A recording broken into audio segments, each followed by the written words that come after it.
Election commission जो है ये भारतीय जनता पार्टी की टूल किट बन करके रह गया है और भारतीय जनता पार्टी के हाथों में खेल रहा है। अगर महल्लों के वार्डों के चुनाव हो सकते हैं, पंचायतों के छोटे छोटे चुनाव हो सकते हैं, तो यहां पे कानून बनने हैं, असेंबली में, विधानसभा में, वहां चुनाव क्यों नहीं करवाए जा रहे? नंबर एक, अगर पार्लियामेंट के चुनाव हो सकते हैं, G20 हो सकती है, तो फिर असेंबली के चुनाव क्यों नहीं?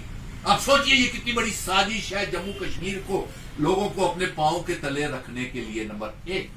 दूसरा, जम्मू कश्मीर की आवाम को गुलाम बना करके रखने के लिए। तीन, Jammu Kashmir is on grand cell.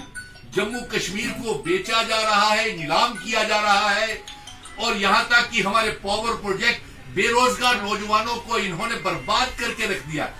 किसी भी नौजवान को नौकरी नहीं मिली और यहां पे बड़े बड़े स्कैम्स हो रहे हैं, एपटैक के स्कैम्स हो रहे हैं। इन तमाम मुद्दों को लेकर के जो जम्मू कश्मीर को बर्बाद कर रही है भारतीय जनता पार्टी की सरकार, इसी को लेकर के हम यहां पे प्रेस कॉन्फ्रेंस आज हमने रखी है।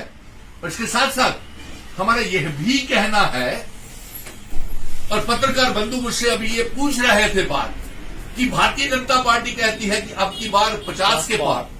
ठीक है, आप पत्रकार मित्रों के संदेश की मैं माध्यम से संदेश भेजता हूं कि अगर भारतीय जनता पार्टी अब की बार 50 के पार, तो अपना मुख्यमंत्री का कैंडिडेट हमको बताएं, हम उसको मुंह दिखाई देंगे। नंबर 3, आप हमें यह बताएं कि जम्मू कश्मीर में, आप पत्रकार बंधुओं ने मुझसे ये प्रश्न किए हैं, पहले भी आपसे बहुत से पत्रकार मित्र मुझसे ये सवाल करके गए हैं कि हर रोज तो भारतीय जनता पार्टी में बड़ी बड़ी ज्वाइनिंग्स हो रही हैं। कांग्रेस के नेता चले गए, नेशनल कॉन्फ्रेंस के नेता चले गए, पीडीपी के चले गए, जम्मू के जो नुमाइंदे अपने आप को सोशल ऑर्गेनाइजेशंस के लोग चले गए। तो आप कैसे कह सकते हैं कि भारतीय जनता पार्टी जीतेगी नहीं? और आप कुछ र्यूमर्स ये भी उड़ाए जा रहे हैं कि सभी लोग भारतीय जनता पार्टी में चले गए हैं और जल्द ही सुनील डिंपल भी शामिल होने वाला है। देखिए, ऐसा कोई अफवाह में हकीकत नहीं है। मैं आपको ये बता दूं, हर इंसान का ये जाए, भारतीय जनता पार्टी एक कॉकटेल पार्टी बन के रह गई है। नंबर 1। नंबर 2, इसकी अपनी कोई विचारधारा नहीं जब तमाम पॉलिटिकल पार्टीज के नेता इसमें चले गए। नंबर 3, हर इंसान का एक जमीर होता है और जमीर के साथ साथ उसका एक जिम्मेवारी भी होती है, कर्तव्य होता है। अरे मैं डोगरा बेटा, जम्मू आज की जो हमने ये पत्रकार वार्ता रखी हुई है, हमारा सीधा सीधा इल्जाम केंद्र सरकार के ऊपर यह है कि 5 अगस्त 2019 के बाद जम्मू कश्मीर में जमहूरियत नाम की कोई चीज नहीं है। और दूसरा इल्जाम यह है कि जम्मू कश्मीर के अवाम को, नौजवानों को केंद्र सरकार ने गुलाम बना करके, यरगमाल बना करके रखा हुआ है।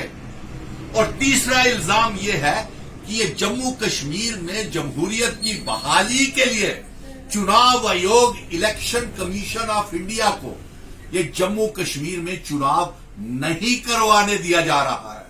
और चौथी हमारी मांग ये है कि जम्मू कश्मीर को जल्द से जल्द रियासत का दर्जा, स्पेशल स्टेटस 370, 35A और जिन शर्तों के ऊपर हमारे महाराजा हरि सिंह जी ने जम्मू कश्मीर डोगरा रियासत का इल्हाक भारत के साथ किया था, वो शर्तों वाली रियासत हमको वापस की जाए। और इसके साथ साथ हमारी ये मांग है कि हम जम्मू कश्मीर और लद्दाख, पीओके, गिलगित बल्टिस्तान को जम्मू कश्मीर का हिस्सा बनाना चाहते हैं, भारत का हिस्सा बनाना चाहते हैं, लेकिन भारतीय जनता पार्टी जम्मू कश्मीर के ऊपर राजनीति कर रही है, सुरक्षा बलों के ऊपर राजनीति कर रही है, जम्मू कश्मीर को गुलाम बना करके रखा हुआ है। सुरक्षा बलों के ऊपर इल्जाम इनके लग रहे हैं, पुलवामा के हमले के ऊपर है, डांगरी के आतंकवादी पकड़े नहीं गए, राजौरी पुंछ में सेना के जवान बहादुर शहीद हो गए, कोई भी पकड़ा नहीं जा रहा। तो ये सारी की सारी बातें हमारे लिए मुसीबत खड़ी कर रही। जम्मू कश्मीर को 5 अगस्त 2019 के बाद इस भारतीय जनता पार्टी की सरकार ने जम्मू कश्मीर के नौजवानों को बर्बाद कर दिया, अवाम को बर्बाद कर दिया, हमारे इतिहास, आइडेंटिटी, कल्चर, डोगरा रियासत के वजूद को एनसीईआरटी की किताबों से मिटाया जा रहा है। सो इसलिए हमारी ये मांग है कि अगर जम्मू कश्मीर में आप चुनाव आयोग, उसने हमें कहा था, इलेक्शन कमीशन ऑफ इंडिया से हम मिले थे, उसने हमें यह विश्वास दिलाया था कि वो जम्मू कश्मीर में चुनाव करवाने के लिए तैयार है, लेकिन Bharatiya Janata party election commission को एक तो इजाजत नहीं दे रही, दूसरा इलेक्शन कमीशन जो है ये भारतीय जनता पार्टी की टूल किट